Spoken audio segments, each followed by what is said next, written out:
வந்தவன நான் கேட்கிறேன், குர்ஆனுடைய எந்த அத்தியாயத்தில் எத்தனாவது வசனத்தில் மசீஹ் தோன்றும் போது காலரா ஏற்படும் அல்லாஹ் சொல்றான்? தெளிவா எடுத்து காட்டணும், படிச்சு காட்டுறேன் பாருங்க. பக்கம் 5 சைடுல போட்ட நம்பரு, மேல போட்டு 9, 2 பக்கம் அவங்க போடுவாங்க. சைடுல இப்படி ஒரு பக்கம் போடுவாங்க 5, 9 போடுவாங்க. வேற புக்ல உள்ள பக்கத்தை மேற்கோள் காட்டி. அதனால உங்கள்ட்ட உள்ள 5ல உள்ளது இருக்கா 9ல உள்ளது இருக்கான்னு தெரியல. ரெண்டையுமே பார்த்து நாங்க சொல்றோம் உங்கள்ட்ட. நான் படிக்கிறேன் பாருங்க. கவனியுங்கள், மிர்சா சாஹிப் சொன்னதை கவனியுங்கள். और ये भी याद रहे, இதையும் நினைவில் வைத்துக் கொள்ளுங்கள், இதையும் கவனத்தில் வைத்துக் கொள்ளுங்கள். குர்ஆன் ஷரீஃப் में, அதாவது குர்ஆன் ஷரீஃபிலே बल्कि तौरात के बाद सहीफों में भी, தௌராத்துடைய சில ஏடுகளிலும் கூட, அதிலையும் குர்ஆன் ஷரீஃபிலையும் தௌராத்துடைய சில ஏடுகளிலையும் கூட ஏ खबर मौजूद है, இந்த செய்தி இருக்கிறது. எந்த செய்தி? கே மசீஹ் மவுத் கே வக்த், மசீஹ் வரக்கூடிய நேரத்தில், வாக்களிக்கப்பட்ட மசீஹ் வரக்கூடிய நேரத்தில் தாவூன் படைகி, காலரா ஏற்படும். இப்படி என்ன இருக்குது? குர்ஆன்ல இருக்குது. बल्कि हजरत मसीह अलैहिस्सलाम ने भी इंजील में यह खबर दी है. இந்த மசீஹ் ஈசா அலைஹிஸ்ஸலாம் அவர்களும் இன்ஜீல்ல இந்த செய்தியை சொல்லியிருக்கிறார்கள். அப்ப இன்ஜீல்ல இருந்தா கொஞ்சம் நமக்கு தேவையில்லை, தௌராத்துல ஏடுல இருந்தா நமக்கு தேவையில்லை. நம்ம கேட்கிறது குர்ஆன் இருக்குது, குர்ஆன் இருக்குது. இது ஆர்குமெண்ட் பண்ணி நிரூபிக்கிற விஷயம் கிடையாது, பார்த்து எடுக்கிற விஷயம். குர்ஆன் ஷரீஃப்ல மசீஹ் மவுத் வரும் பொழுது என்ன இருக்குது? காலரா ஏற்படும் அல்லாஹ் சொன்னான், குர்ஆன்ல அல்லாஹ் சொல்லி இருக்கிறான் அப்படின்னு அவர் சொல்லியிருக்கிறார். இத நீங்க குர்ஆன்ல இருந்து எடுத்து காட்டணும். எடுத்து காட்டலன்னு சொன்னா ஃபமன் அஸலமு மிம்மன் இஃப்தரா அலல்லாஹில் கதிப, யார் ஒருத்தன் அல்லாஹ்வின் மீது இட்டு கட்டுகிறானோ அவனை விட அநியாயக்காரன் யார்? அநியாயக்காரன் ஒப்புக்கணும். எடுத்து காட்டலண்டா 4 நாளா என்ன செய்யல, எடுத்து காட்டவே இல்லை. புகாரியில இப்படி ஒரு ஹதீஸ் இருக்கு, நம்ம எழுதி வச்சிருக்கோம். சஹீஹுல் புகாரியில ஒரு ஹதீஸ் இருக்குன்னு சொல்லி அதை எடுத்து காட்டி, அவன் புத்தகத்தை வாசி அவங்கள்ட்ட காட்டி இப்படி சொல்லியிருக்கானப்பா இவனா நபி. என்ன சொல்றாரு? ஹாதா கலீபத்துல்லாஹில் மஹதி. இது எதுல இருக்குது? புகாரியில இருக்கிறது. அதை சொல்லிட்டு, புகாரி சாதாரண கிதாப் இல்ல, அது அஸஹுல் குதுப் பாத கிதாபுல்லாஹ், அதை சொல்லிக்கிறாரு. குர்ஆனுக்கு அடுத்தபடியாக மிக சரியான கிதாப் அதுதான், குர்ஆனுக்கு அடுத்தபடியாக மிக சரியான கிதாப் அதுதான் அப்படிங்கிறார். அப்ப நம்ம கேட்கிறோம், இந்த ரெண்டு விஷயம் அத குர்ஆன்ல இருந்து எடுத்து காட்டணும், இத புகாரில இருந்து எடுத்து காட்டணும். இது ஷஹாதத்துல் குர்ஆன்ல பக்கம் 41 இருக்குது. எங்கள்கிட்ட உள்ள ஷஹாதத்துல் குர்ஆன்ல வேற பிரிண்ட் போட்டிக்கலாம் என்னன்னு தெரியல. मसलन सही बुखारी की वो हदीस है जिनमें आखिरी जमाने में बाज खलीफों की निस्बत खबर दी गई है. उर्दू நல்லா தெரியாத ஒருல படிக்கிறேன். खासकर वो खलीफा जिसकी निस्बत बुखारी में लिखा है कि आसमान से उसके लिए आवाज आएगी कि हादा खलीफतुल्लाहिल महदी. अब सोचो ये हदीस किस पाया और मर्तबा की है.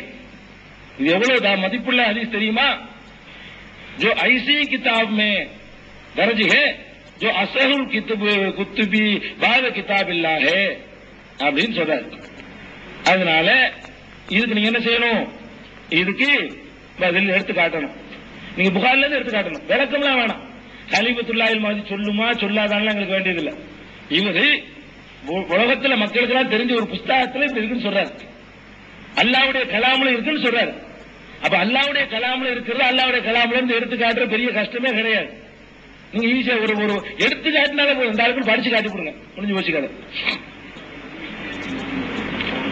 அப்ப ஒரு ஹதீஸ் இருக்குது, மன் கதப அலைய முத்தாமிதன் பள்ளியத்தபாவ மக்காதவும் என்னார். யார் என் பேர்ல இட்டு கட்டி ஒன்றை சொல்கிறானோ அவன் நரகத்தை தனது தங்குமிடமாக ஆக்கிக் கொள்ளட்டும் அப்படின்னு இருக்கு.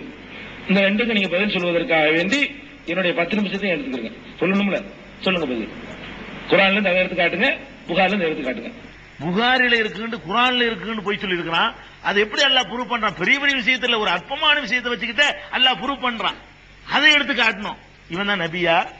இவனை போய் நபி நீங்க நம்ப கொஞ்சம் வெக்கமா இல்லை உங்களுக்கு அப்படின்னு கேட்டோம்.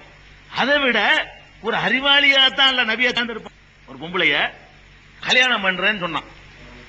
எனக்கு இந்த பொண்ணை அல்லாஹ் கல்யாணம் பண்ணி தந்து விட்டான்னு சொல்லிவிட்டு பொண்ணு கேட்டு போனான். அவன் மாட்டான், அந்த கிறுக்கன் இவன் பொண்ணு கொடுக்க மாட்டேன்ட்டான். அல்லாஹ் எனக்கு கல்யாணம் பண்ணி தந்திருக்கிறான்னு இவன் சொன்னான், அறிவிச்சான் நபின்னு சொன்னவன். இந்த கூட்டம் பாருங்க, ஏத்துக்கிட்டானா நபின்னு ஏத்துக்கிட்ட பிறகு எவ்வளவு கிறுக்குத்தனம் பண்ணாலும் திருந்த மாட்டாங்க. இவ்வளவு அப்பட்டமா போய் சொன்னான். அந்த ஆள் வேற ஆள் கல்யாணம் பண்ணி கொடுத்துட்டாரு. நீங்க நான் அல்லாஹ் கல்யாணம் பண்ணி தந்தாண்டியே வேற ஆளுக்கு பண்ணி கொடுத்துட்டானே, இப்ப என்ன சொல்றீங்கன்னு கேட்டாங்க. அதுக்கும் பதில் அந்த ஆள் புத்தகத்திலேயே அதுக்கும் பதில் எழுதுறாரு. என்ன எழுதுறாருன்னு கேட்டா, அது நிறைவேறும், இவன் வந்து செத்துருவான், இன்னும் 2 வருஷம் செத்துருவான், அதுக்கு பிறகு எனக்கு அல்லாஹ் கல்யாணம் பண்ணி தருவான். 2 வருஷம் ஆச்சு, சாவல, அவன் சாவல. 2 வருஷம் ஆகினது இல்ல, அவன் சாவவே இல்ல. அப்புறம் கேட்கிறாங்க, அப்புறம் என்னன்னு கேட்டா, அப்ப சொல்லும் போது இது அல்லாஹ்வுடைய முன்னறிவிப்பு. 2 வருஷம் சாவலன்னு சொன்னா நான் பொய்யன் என்று நீங்கள் தெரிந்து கொள்ளுங்கள். அல்லாஹ் எனக்கு வந்து கல்யாணம் பண்ணி தந்திருக்கான்னு சொல்லிட்டு போய் செஞ்சு பார்த்தான், ஏறி பார்த்தான், பணம் கொடுத்து பார்த்தான், என்னவோ பண்ணி பார்த்தான். அவன் சாவல முதல் தலாக்கு விடுவான்னு சொன்னான். அது அங்க பேசணும். அவன் தலாக்கு விடல, செத்துருவான் அப்புறமேட்டு சொன்னான். சாவவும் இல்ல. கடைசியா இவன் தான் முதல் செத்து, அவன் சாவல. நான் பொய்யண்டு இவ்வளவுக்கு பிறகு அவனை நம்பிக்கிறாங்க. இவ்வளவு பொய்யன் நிறைய எடுத்து காட்டுறோம் அந்த விவாதத்துல. அவங்க புஸ்தகத்தில் எடுத்து காட்டி ஆதாரத்தை டெக்ஸ்டோட உருதுலையும் அவன் அரபிலையும் பார்சிலையும் எழுதுனதெல்லாம் எடுத்து வாசி காட்டி நம்ம நிரூபிச்சிருக்கிறோம். அதாவது மிர்சா அகமது பேக்னு ஒருத்தர் இருந்தார். இவருடைய சொந்தக்காரால், இவருடைய காண்டான்ல உள்ள ஆள். அந்த அகமது பேக்குங்கிறவருக்கு முகமது பேகம் ஒரு மகள். ஹதீஸ்ல வருது, ஈசா அலைஹிஸ்ஸலாம் நிக்காக செய்வார்கள், குழந்தையும் பிறக்கும். யூலத்துல அப்ப கேள்வி வருது, நபின்னு இப்பதான் ஈசா வாயிருக்கிறிய, இதுக்கு முந்தைய ஈசா இல்லையா, இப்ப கல்யாணம் பண்ணி புள்ள வளர்க்கணுமே அப்படின்னு ஒரு கொஸ்டின் வருது. அதுக்கு என்ன பண்ணிட்டாரு, ரசூலுல்லாஹ்வுக்கு சொன்ன மாதிரி இந்த ஜைனபு சீமா ஒரு ஆயத்து இறங்குச்சுல, ஜபஜ்னாக்கஹா, உமக்கு நாம் திருமணம் செஞ்சு வச்சோம்னு அல்லாஹ்ட்ட இருந்து இவருக்கு உடனே வகி வந்துருச்சு. ஜபஜ்னாக்கஹா, முகமது பேகத்தை என்ன செய்யறேன், நான் கல்யாணம் பண்ணி வச்சிடறேன், பண்ணிவிட்டோம் அப்படின்னு வந்துருச்சு. வந்து அந்த ஆள்கிட்ட போய் கேட்டா அந்த ஆள் கல்யாணம் பண்ணி கொடுக்கல. யாரு? சொந்தக்காராளு மிர்சா அகமது பேக்கு. வேற ஒரு ஆளு கல்யாணம் பண்ணி கொடுத்துட்டாரு. யார? முகமது பேகத்தை. அப்ப மிர்சா சாஹிப் 6 முன்னறிவிப்பு செய்கிறார். 6 செய்கிறார். இந்த 6 ஒன்று செய்யவில்லை, 6 செய்கிறேன். இந்த 6 நிறைவேறலன்னா நான் பொய்யன், என்னுடைய தாவாவில் நான் பொய் சொல்லிவிட்டேன் அப்படின்னு சொல்றாரு. அந்த 6 என்ன அவர் சொல்றாரு பாருங்க. मेरे इस पेशगोई में न एक बल्कि 6 दावा है.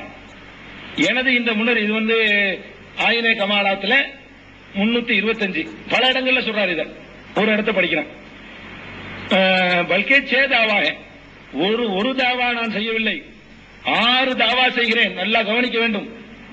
அவரே அளக்க சொன்ன அளவுகோல் இது. இதுலதான் அந்த நேரத்தில் வந்து போய் சேர்ந்த ஆட்கள்லாம் ஓடி வந்து கொஞ்சம் 5 பேர் போன ஆட்கள்லாம். அவ்வள் நிக்காஹ்கே வக்த் மேரா ஜிந்தா ரஹனா. முதலாவது என்ன தெரியுமா, அந்த பெண்ணை முகமது பேகத்தை கல்யாணம் பண்ற வரைக்கும் நான் உசுரோட இருக்கணும். நான் பண்ணுவேங்கிறதுனால நான் உசுரோட இருக்கணும். ஒண்ணு. துவம் நிக்காஹ்கே வக்த் உஸ் லड़की के बाप यकीनन जिंदा रहना. அந்த நிக்காக நடக்கிற நேரத்தில் இவருடைய பாப் தகப்பனாரும் உயிரா இருக்கணும். நிக்காக நேரத்தில் அவரும் உசுரா இருக்கணும், நானும் உசுரா இருக்கணும், அந்த முகமது பேகத்துடைய தகப்பனாரும் உசுரா இருக்கணும். फिर निकाह के बाद उस लड़की के बाप जल्दी से मर जाना जो 3 बरस तक नहीं पहुंचेगा. அந்த நிக்காஹுக்கு பிறகு அந்த பெண்ணுடைய முகமது பேகத்தினுடைய தந்தை விரைந்து